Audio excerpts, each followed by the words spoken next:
Почитувани, ги следите вестите на Канал 8. Отворен ден за идните средношколци се одржа во Кочани, што заеднички го организираа средните училишта и компаниите, кои ќе бидат вклучени во новиот концепт за дуално образование. На презентацијата на струките и профилите на двете средни училишта во Кочани присуствуваше и министерката за образование и наука Мила Царовска, која го изрази задоволството од големиот интерес на идните средношколци за новоотворените дуални паралелки во образованието, кои нудат и стипендии од 3500 денари месечно за учениците. Голем интерес покажаа идните средношколци за упис на струките во двете средни училишта во Кочани на отворениот ден кој го реализираа в пресрет на уписите. Голем е интересот и кај идните средношколци, но и кај компаниите за новите струки за дуално образование, што во рамки на кампањата Учи паметно, работи стручно, од наредната учебна година ќе бидат отворени во средните училишта во Кочани. Со ваков заклучок излезе министерката за образование Мила Царовска при посетата на двете средни училишта во Кочани на организираниот отворен ден за представување на струките и профилите кои ги нудат училиштата. Отворивме можност да средното стручно образование се врати или почне да го враќа својот сјај и да може да се презентира на еден јасен и едноставен начин до учениците. Компаниите помогнаа во целото тоа, но за да може да презентираме кои се можностите кои што ги нуди средното стручно образование, кои се можностите кои што ги нуди дуалното образование или кои се идните работодавачи заинтересирани за припрема на ваков кадар, се прават во училиштата ваков тип на презентации преку штандови и промоција и на компаниите и на струките. Денеска се гледа дека интересот и на учениците е задоволителен и дека голем дел од нив се заинтересирани да слушнат и да научат што е она кое што се нуди. Зошто? За да може подобро да ја изберат својата иднина или своето образование средно на начин на кој што е соодветен за нив. Јас би апелирала дека сите ученици треба да се запишат во средно образование согласно своите интереси, своите афинитети. Но значено е секогаш заедно со своите родители или самостојно да ги разгледаат можностите кои што се нудат како можност за вработување и за нивен просперитет и иднина во оваа држава. За да целото ова го поттикнеме и да ги насочиме учениците, Министерството за образование и наука и владата на Република Северна Македонија за сите дуални паралелки и тригодишните нудат стипендии од 3500 денари за 9 месеци или во периодот на образование. Затоа што праксата која што ќе се случува во дуалното образование во компаниите поинтензивна и сметаме дека учениците од овие паралелки треба да добијат и дополнителна стимулација. Градоначалникот на Кочани Николче Илиев изрази задоволство од интересот на учениците за дуалното образование и потенцираше дека локалната самоуправа постојано ќе дава подршка за образовните концепти што нудат можности за економски развој на целата заедница. Презентацијата на овој проект на вистина е многу важен за граѓаните на општина Кочани и за сите стопанценици. Во оваа прилика сакам најпрвен да се заблагодарам на огромниот интерес на стопанствениците од општина Кочани, како и на наставниот кадар и на учениците кои завршуваат деветолетка за денешниот настан, каде што имаат навистина прекрасна можност да се информираат и да се запознаат со предностите што го нуди овој нов концепт на образование. Секако дека компаниите кои се тука покажуваат дека овој е правиот начин на стварање на кадри кои се во интерес на компаниите и кои на вистина во иднина ќе обезбедат полесен пристап до добро платени работни места, а на компаниите ќе ја овозможи да имаат квалитетна работна сила која ќе произведува квалитетен продукт и конкурентен продукт на изострените пазари. Очекувам дека денеска со ова презентација на сите оние кои ја завршуваат основното образование, односно деветолетка, ќе имаат убава прилика покрај од наставниот кадар, исто така и од фирмите кои се тука, да бидат запознаени со она што не очекува во наредниот период и дека на вистина ова ќе биде убава шанса да се запознаеме и да ги видиме предностите кои ни ги нуди овој тип на образование.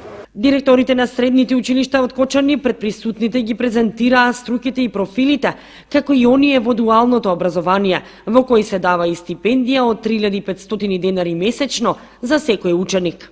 Со Љупчо Сантов Кочани, покрај конвенционалните по 3 паралелки економски техничар и гимназиско образование, во овој момент може да се пофали дека во наредната учебна година 2021-2022 година ќе настапи со хемиски лабораториски техничар, за кој што уште сега гледаме дека интересот е побуден, како и бизнис администратор, кој што се надобрзува на економски техничар, меѓутоа по моделот на долно образование.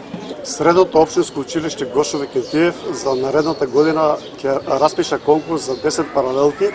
Од тие 10 паралелки 3 се од дуалното образование и тоа за профилите електротехничар, енергетичар, електроничар за телекомуникации и техничар за машинско производство. Значи во тие 3 паралелки ќе запишеме по 25 ученика и многу е битно да напоменеме за сите родители и за ученици идни наши дека ќе добијат стипендија по 3500 денари месечно за 9 месеци во текот на годината.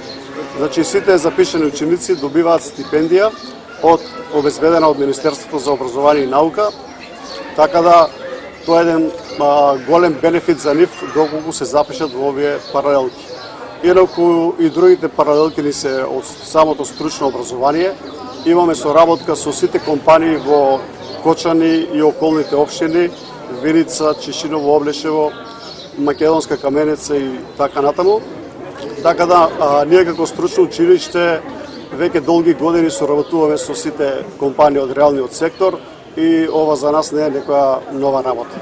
Министерката Царовска, освен гимназијата, го посети и другото средно училиште Гошови Кентиев, каде што исто така имаше поставено штандови за презентирање на струките и профилите кои ги нуди училиштето. И секоја компанија со која соработува училиштето имаше свој штанд на кој што ги презентираше своите производи пред идните средношколци.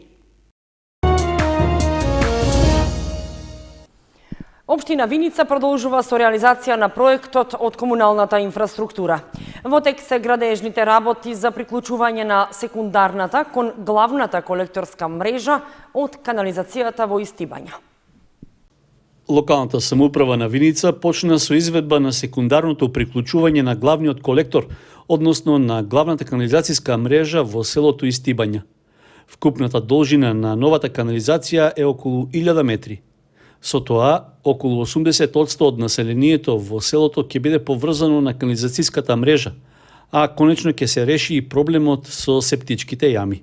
Исто така, општина Виница продолжува и понатаму да ги поплочува малите и тесни улички низ селото. Со овие капитални проекти ќе се решат долгогодишни горливи проблеми за жителите на ова населено место. Општина Виница за ваквите проекти издвојува средства од сопствениот буџет, додека секундарното поврзување на канализацијската мрежа се реализира со пари од буџетот на јавното претпријатие Солидарност. Жителите од населбата Драчевик и околните населби ќе организираат мирен протест поради почнувањето на градежните работи на трета социјална зграда. Причината за тоа е што се зголемил бројот на инциденти и кражби во населбата, а зашто сметаат дека ги предизвикуваат дел од станарите во сегашните две згради. Слично на своите сограѓани од Трајаново Трло, мирен протест против криминалот, кражбите и честите инциденти во нивната околина ќе организираат и жителите на населбата Драчевик. За впонеделник тие најавуваат собир на кој ќе побараат да запре изградбата на новата трета социјална зграда во населбата, при што во писмен допис доставуваат и неколку барања што очекуваат да им бидат исполнети.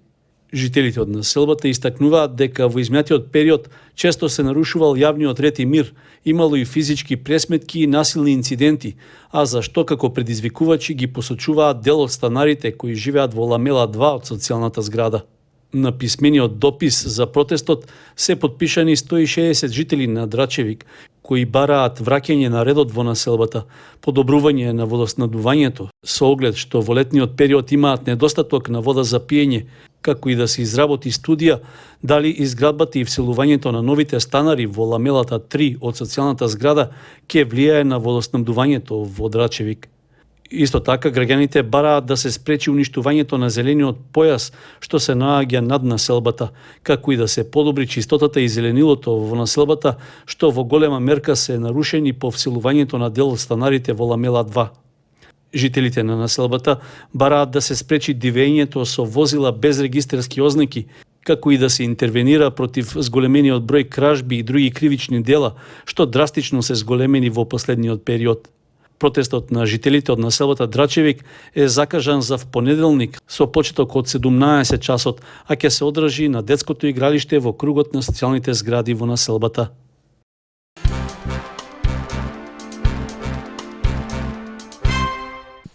Со почитување на мерките за заштита од вирусот COVID-19 и годинава се одржа црковно-народен собир на манастирот Света Богородица кај местноста Добра вода во Оризари, на денот кога се слави животворниот извор на Пресвета Богородица, или познат кај народот како Источен петок Балаклија. Голем број верници се собраа да ја одадат почит на Пресвета Богородица, на која е посветен манастирот. Со литургијата чиноначалствуваа свештеници од Брегалничката епархија. Со света божествена литургија, а потоа со собир и со почитување на мерките за заштита во време на пандемија, се одбележа празникот Источен петок Балаклија на манастирот посветен на Пресвета Богородица кај местноста Добра вода во Оризари.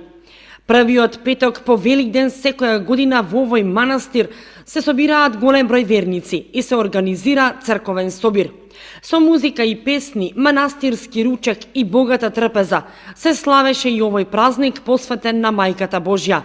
Со светата воскресенска литургија чиноначалствуваа свештениците од Брегалничката епархија, а манастирот го посети и градоначалникот Илиев, кој се заложи верниците да добијат пат изграден и асфалтиран, кој го посакуваа со години.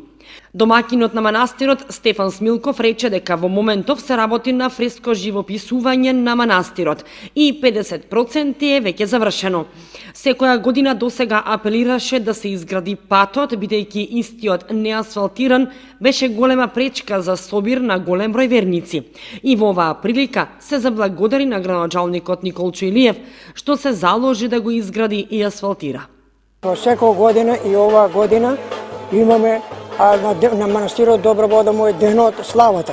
И верници се доаѓаат стално и се одат по правило, секој се оде по своје, се оде во црквата и се излават по протоколот. Секој што се наде. Ние ево како на прија патот многу имаме верници посетители. На сети патот е безбеден, добар, се е во ред и имаме сталност. И недели, саботи, верски празници, државни празници си доаѓаат народот. Сега тука верници доаѓаат и оние други денови ме стално посетители се на пат. Ево ние што да манастирот го новинираме, ќе се новинира манастирот, после тоа почнуваме да правиме нова кујна, паркова и конаци и се така на се по едно ќе се приправа за овој манастир, ќе биде добро. Фреските се комај до пола, али сега како што го новинираме манастирот, а ќе чекаме да се доврши манастирот се во ред, после тоа фреските ќе се цртат, ќе се надат, се доврши од тука и мајстор од Куманово, Столе. Исто така ќе надеме и ќе тражиме на секој, ќе дадеме да напел кој сака да помогне на овој манастир и за фрески и за обнова на манастирот, ќе добар дојде. Сакам да се заблагодарам на градоначалникот Николчо Илиевски, дека ние не помогна да се биде пато, најголем проблем пато беше. Исто да се заблагодарам на владата на Република Македонија, на директор на Бетон Скопје што го издрава и на овие државни пратци што се финансирали, исто и на владиката Лион Благанички, да се благодарам дека тие сите ни помогнаа да имаме патот. Патот, ова како дојде патот, толку многу имаме верници, ни посетуваат луѓе на овој манастир и доаѓаат исто и на викенд луѓе. Со празникот посветен на Пресвета Богородица и се оддава признание на Мајката Божја, пошто манастирот го носи незиното име. Се верува дека водата во овој манастир е лековита. Инаку, освен на овој ден, на манастирот Добра вода кај Оризари, слава има и на вторден Божик, кога и на тој ден се собираат голем број верници, а жените сукаат зелници. Еднаш во годината се прави и годишно собрание на овој манастир, кога се прават планови за понатамошните активности во манастирскиот комплекс. Со песни, ора и обичаи и годинава се одржа традиционалниот Ѓурѓувденски фолклорен фестивал во Оризари. Поради пандемијата, истиот се одржа со скратени содржини, со настап само на домашни ансамбли. Настапите на учесниците од странство ќе бидат прикажани онлайн во наредните 2 дена.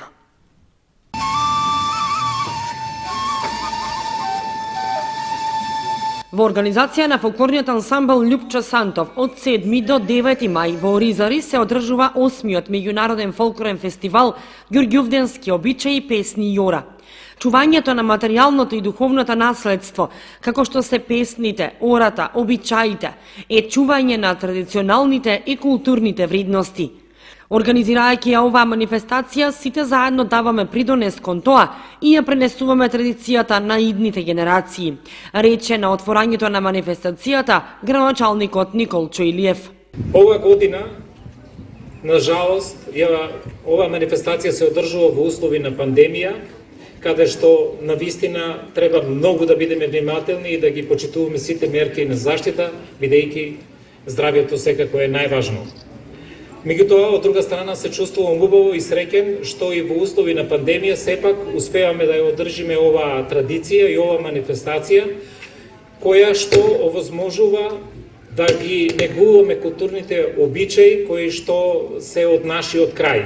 Ова е правиот начин да ја зачуваме духовната и културното и материјалното богатство кое што ни е оставено во наследство од нашите предци и секако наша должност и обврска е да ги чуваме, негуваме и да ги пренесуваме на генерациите после нас.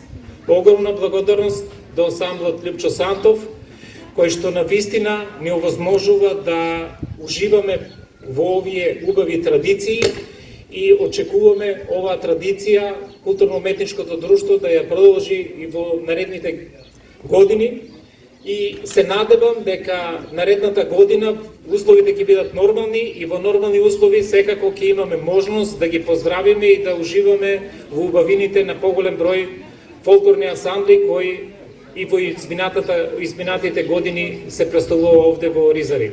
На манифестацијата која поради пандемијата од COVID-19 се одржа со скратена програма и со настап само на домашните ансамбли, беа прикажани традиционалните ѓурѓовденски обичаи, биењето млеко, подготовката на масло, ѓурѓовденскиот зелник. Председателот на фолклорниот ансамбл Љупчо Сантов од Оризари, Александар Тошев, ја истакна соработката и поддршката на манифестацијата од локалното население.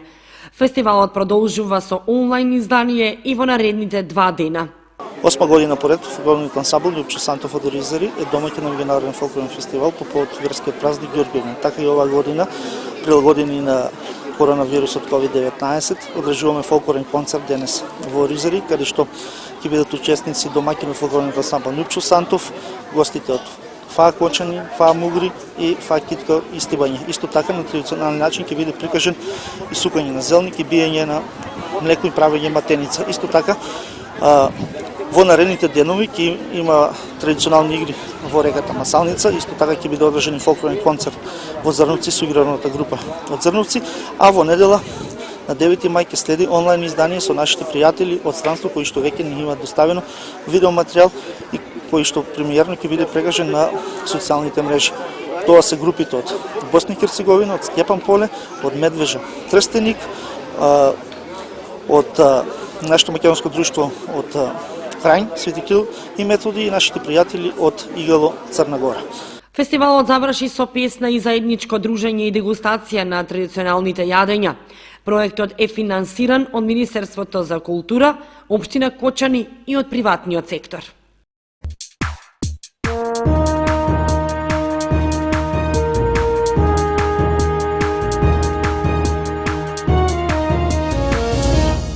Следува информацијата од спортот. Викендов се игра предпоследното 26-то коло во првенството на втората фудбалска лига Исток. Осогова ќе биде домаќин на средбата со Прилепска победа, а Слога 1934 ќе му гостува на Кожув во Гевгелија.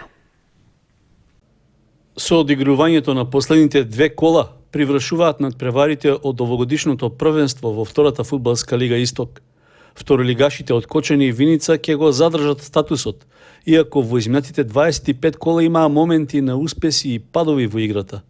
В сабота се игра 26-то коло, кое не би требало да донесе големи промени околу пласманот на екипите на табелата, особено што одамна се познати работите на врвот и на дното. Односно, веќе е промовиран новиот шампион Брегалница од Штип, како и сигурниот третолигаш Росоман, кому најверојатно ќе му се придружи и Плачковица од Радовиш.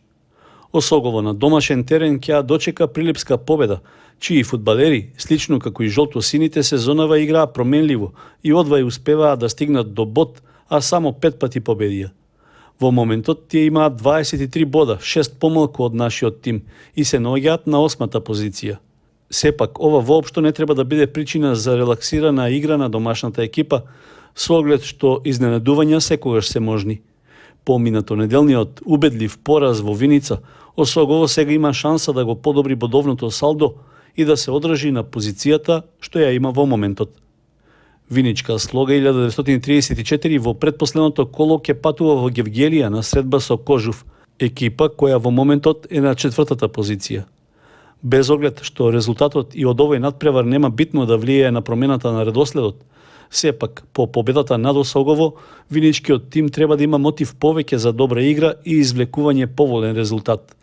Дека гевгеличани не се несовладливи дома, покажа токму кочанскиот второлигаш, кој пред 5 кола ги освои 3 бода. Сите надпревари од 26-тото коло во втората фудбалска лига Исток в сабота се играат од 16 часот.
Почитувани, тука ги извршуваме вестите на Канал 8. Ви посакуваме пријатен викенд. Довидување.